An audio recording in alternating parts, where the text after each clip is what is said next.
Hello, I'm Nelson Ford at the Gunsmith in Phoenix, Arizona. And there is a mouthful on this table today.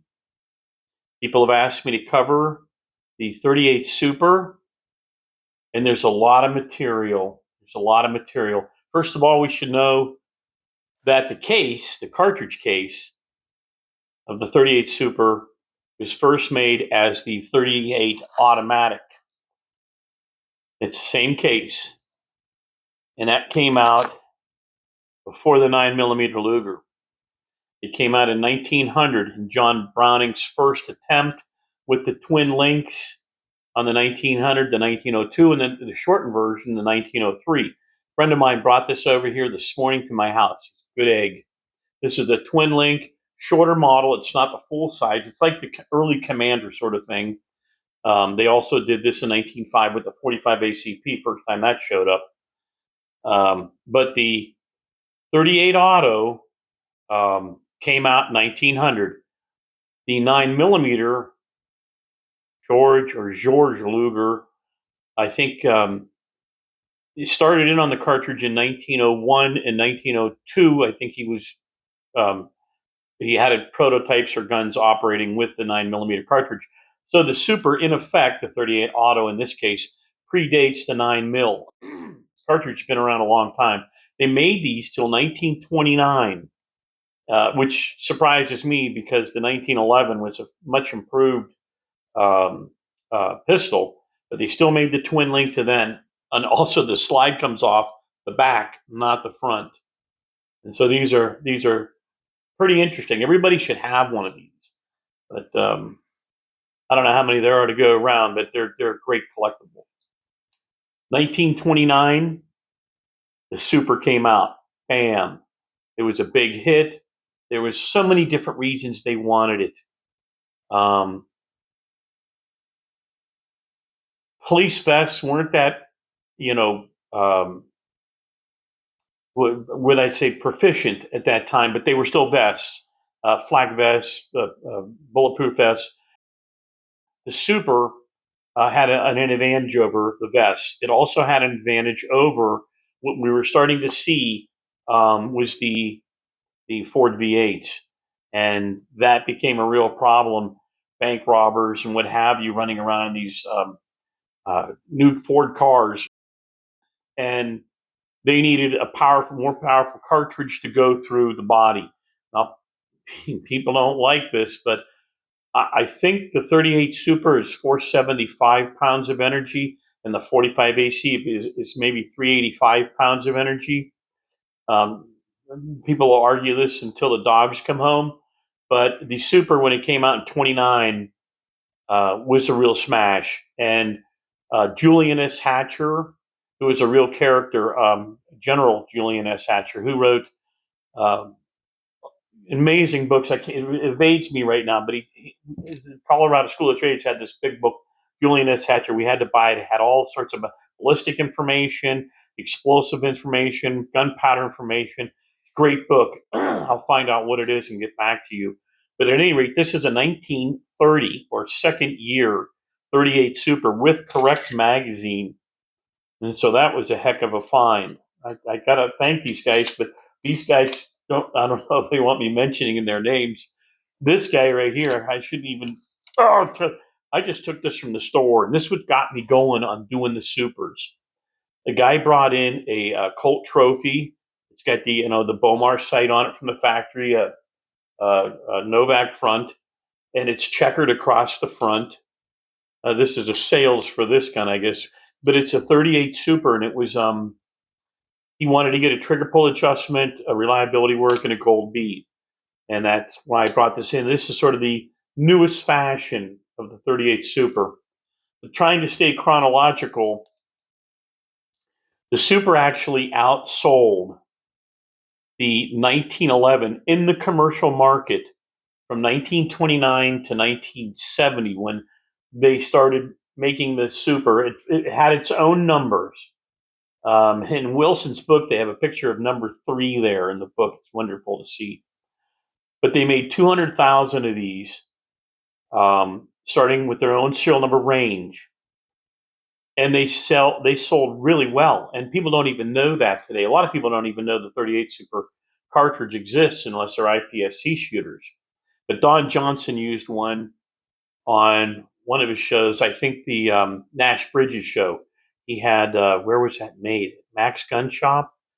And it was Denisio. It was one of his gun guys that was making guns up for him. Made up a dual port 38 Super, and that gives you an idea how popular they were. If Don Johnson's carrying one as a detective around San Francisco in his fancy CUDA.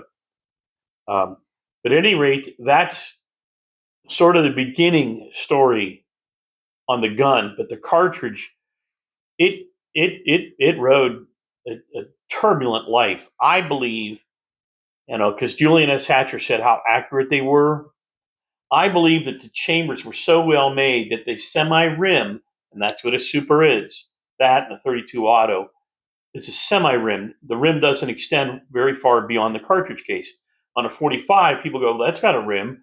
No, that's an extractor groove. A rim is something that extends beyond the cartridge width. And so everything has a generous rim on it, like for revolvers to stop them. The 38 Super has I think it's 412, and the cartridge case is 389. Anyway, it head spaced originally on the rim, and as they made more of them, I believe they got not sloppy, but they started making them for commercial ammo. They started making a little bit bigger, so you could have a little bit of dirtier chamber. They weren't way oversized. But they started making them a little bit larger. And the problem was when the case came down with that semi rim, the rim wasn't purchasing the back of the chamber properly, and the variance in guns made. And when people would throw them for feeding, those rims were just all of a sudden the rims were all over the place. And by the mid 50s, after the war, people were saying, look, those guns don't shoot. And somebody had to do something about the super. And from what I know and what I've read, um, it was Richard and Shockey and John Russell, two gunsmiths, got together and they thought, we're going to make these things accurate by sleeving the chamber and recutting it so that it has a great purchase for the rim. And they did. There was an article in 1961, in the American Rifleman about what they were doing. And Shockey did some great stuff. He made a little roller bearing that sat on top of the magazine or the mainspring cap that held the barrel up. And I've seen them sitting on there. They were cute. They were soldered on, and the ears came back, rolled over, and came together. And there's a little roller on it. And if I was smart, I would have snatched one up just because they're so cool looking. But anyway, these two guys figured out how to make the guns more accurate. And then people took notice. And Irv Stone at Barstow, he started in on making a barrel that he said head spaced the 38 auto on the cartridge face, the face of the cartridge head. And maybe that's what Shockley did too.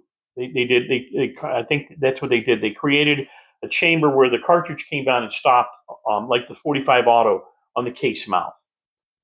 And that created a more accurate and consistent bullet placement in the chamber for the 38 Super. And when Irv Stone came out with the barrels, that was a big deal. And then people started taking note that the Supers are more accurate, and in the 80s, they said, hey, they make major. And we just have to pipe them up a little bit to make major with that little 130. And not only did the 130 not recoil like the 230 or the 200 Hensley Gibbs you might put on your 45, but it ran the port better because it had more gas. The 45s ran under 20, and the 38 Supers ran up to 35 or 40 pounds per square inch in the chamber. So they ran the ports better. They had now had accuracy, and to make them stronger for the higher loads, I think Bill Wilson capitalized on the full length barrel, or what do they call it? The full support barrel, and that supported the cartridge. And so you could pipe them up, because the standard gun, I don't have a 45 here. I like to bust them down real fast, but none of these guns are mine, so I don't want to bust them down real fast. But if you took off a slide and didn't even take the spring off or anything, just rolled it over, you could see on the 45 or on these supers at the bottom of the cartridge case and before the breech face is an area like that. And that's a good place for blowouts to occur. And when it happens on the 1911, it's probably because of a double charge, but it'll puff the grips out. That's a good release place. On the full support barrels, they close that up so the 38 Supers can run hotter. And so that's where, the IDPA, I thought this was, I'm going to get ahead of myself. I thought this was the mini rim cartridges, because it says 38 Super Auto, IDPA approved, and it has a compensator on it, super with a comp. But I just felt the rims on them, they still feel big. But let's not get too far ahead of ourselves. The other problem that happened as the sport progressed, now people not only want to make major, but they want even more rounds. And the Super was the king of rounds in the 30s, because even when the 357 Magnum came out, it held 4 more rounds than the 357 registered model that came out in 1935. It wasn't Magnums on every corner. They were rare and hard to come by. Colt made 1,000, 500 shooting masters and 500 peacemakers, and then Smith made a bunch of them. I think about 5,500 or so, maybe more, of the registered model and the post-registered model, still pre-war. But the Super, if you're talking about carry guns, then we're talking about the pre-war Magnums, the revolvers. For carry, they would be in 3.5 inches or 4 inches, and the speed was very comparable. The Supers were running their super speed ammo. This great old box right here. They were running 1250 as opposed to the older guns running 1050. They were running 1250, and that's about all the 357 Magnum was achieving in a 3.5 inch or 4 inch barrel. So these had more rounds. The portability was about the same, but reloading was better because you had magazine, boom. And so the Super was a great way to go. But when you got up to in the 80s, they wanted to pump more rounds into them. And through the 90s, a couple of I don't know, it's the 2011s or some of these new modern 1911s, they were dumping a lot of rounds in these magazines. We're talking about 15, 20 rounds plus. And now the semi-rim was a problem, because with the compensator breaking the power of the barrel moving, now you got to drop the spring down from 16 or whatever down to 12, so you don't have your slide coming off the back of your gun. And so now they're not coming forward and stripping well. And with that rim, that little semi-rim hanging down, dragging on each other cartridge and disturbing each other in the magazine. So now you don't have them all in a row. Like the tilted magazine, the rims are all in front of each other all the way down. But when you have the compensator slowing it down, and you have the double stack mag where the rounds can jump around a little bit, now you have a problem with nose diving, because the tail end of that cartridge is dragging. You don't have the high-powered spring drop coming down on a regular Super to do its job. And so they started coming out with these new cartridges.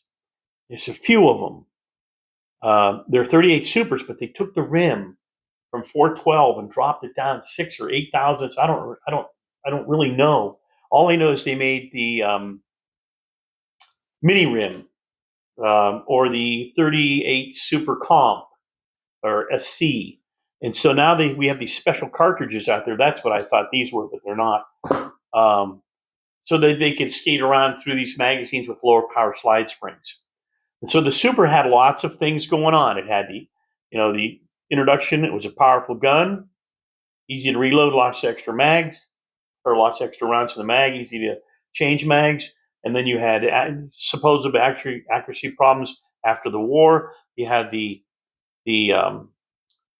changing to head spacing on the case mouth, and then you had the full support barrel, and then you had an IPSC double stacks, so the rims got smaller, and so all these things have happened with the Super. It's just morphed and done all kinds of cool stuff. If you follow the cartridge, I talked to a guy today. He's a parts guy that I work with.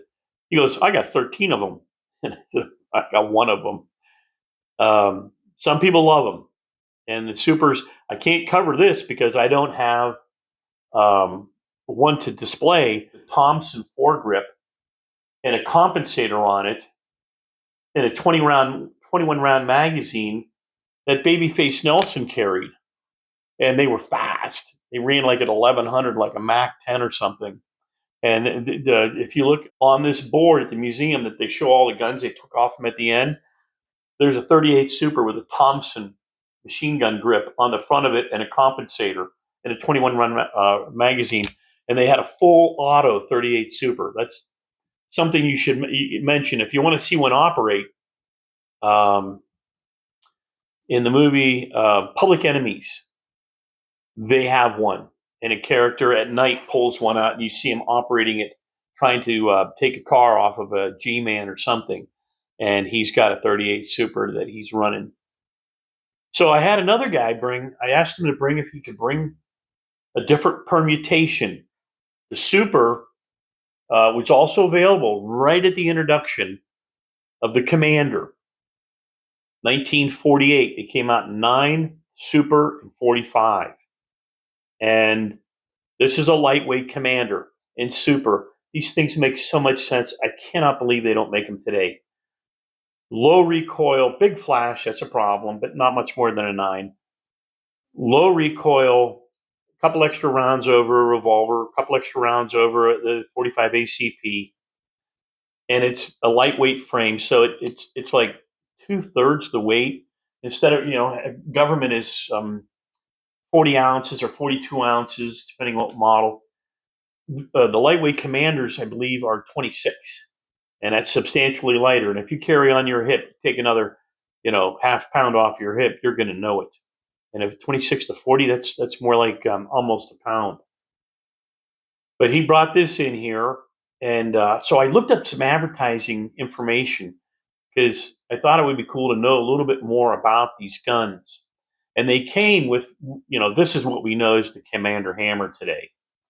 But the original Commander Hammer just had a circle and a hole. It wasn't elongated.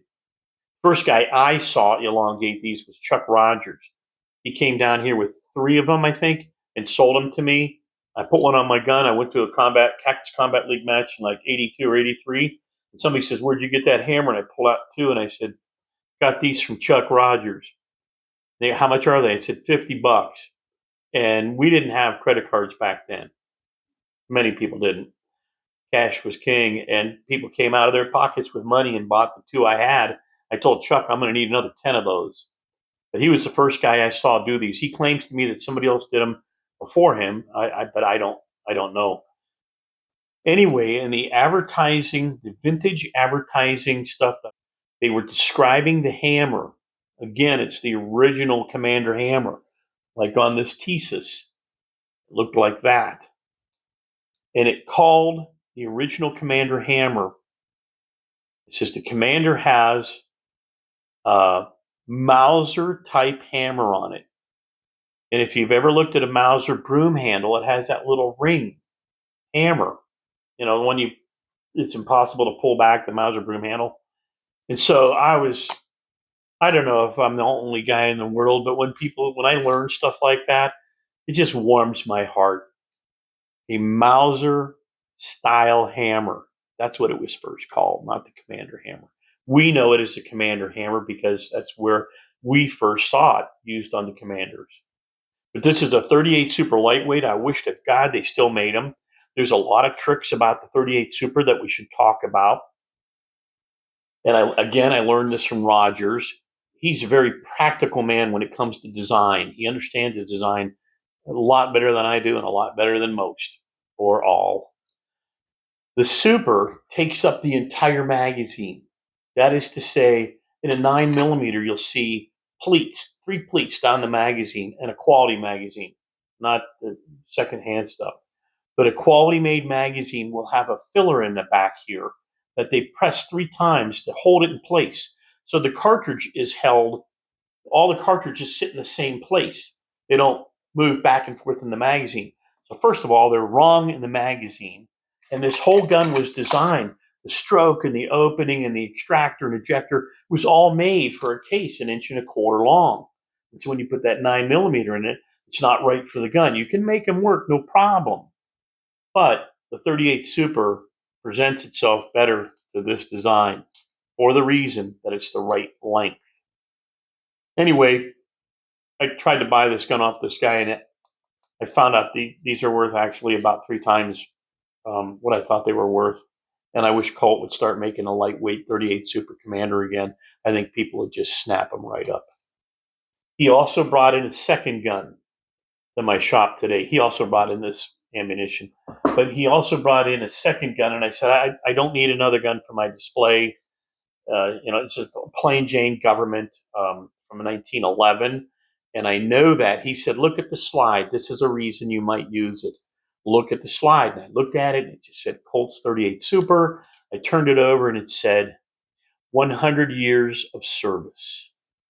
So this is the 100th year anniversary commemorative in Super. What a great way to go.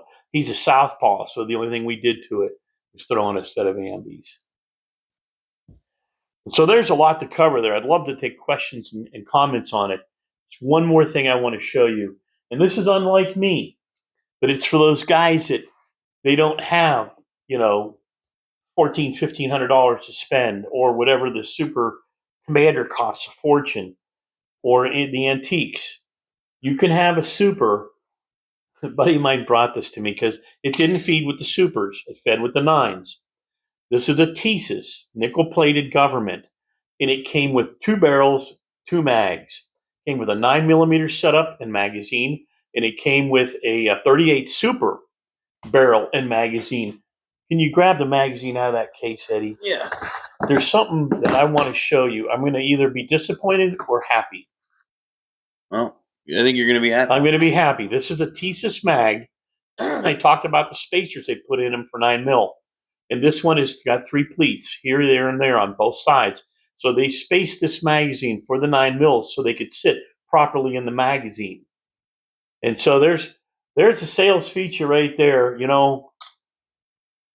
I ride a Harley, but these guys make a good gun, and they're using the old style Commander hammer there, which was kind of cool. But it did have a problem. The Super didn't feed right. And he asked me if I could do a super feed job on it. And I ran it through the shop. I took it out with the 38 Super barrel. I called him last night, and I said, I know I sent you a text that said your gun's ready, but I'd like to use it in my display, because he got it on sale in town. And I'm trying to think of the name of the shop. It'll come to me in a second. I did the feed job, 38 Super. It worked. I sent him a text, and I called him last night. I said, I'd like to use it in the display. Can you wait a day to pick it up? He said, sure, fine, no problem. And then he said, how'd it work? And I said, like a dream. He said, so did you put the 9mm barrel back in and make sure it's still fed? I said, no. He's a pipe fitter. He knows. He works with his hands hard. He knows that things don't always work out the way you plan, especially guys that work with their hands. And so I'm going to take it back out with the 9mm barrel and make sure it works with the 9mm barrel. So Victor, there's your gun, and I'll get it out to the range again. And I just found out, I did it on the fly live that your 9mm magazine is properly made. Plus the magazines drop right out of these guns, just like a Colt. These are well-made guns. So there's another thing I wanted to mention. There's a lot of Spanish made or Supers made for the Spaniards or the Mexicans. Let's say El Presidente, El Capitano, and they have gold on them, and they have special grips, ivory grips, all kinds of stuff. And they've been making those things for 30 years. And people always wondered, why do they make them in super? Why didn't they make them in 45? Well, you can't use the 45 because it's used by the military, I believe, in Mexico, and you can't have a gun of the same caliber as the military. And so that's why you see all those Colts with El Capitano on them or whatever, something like that.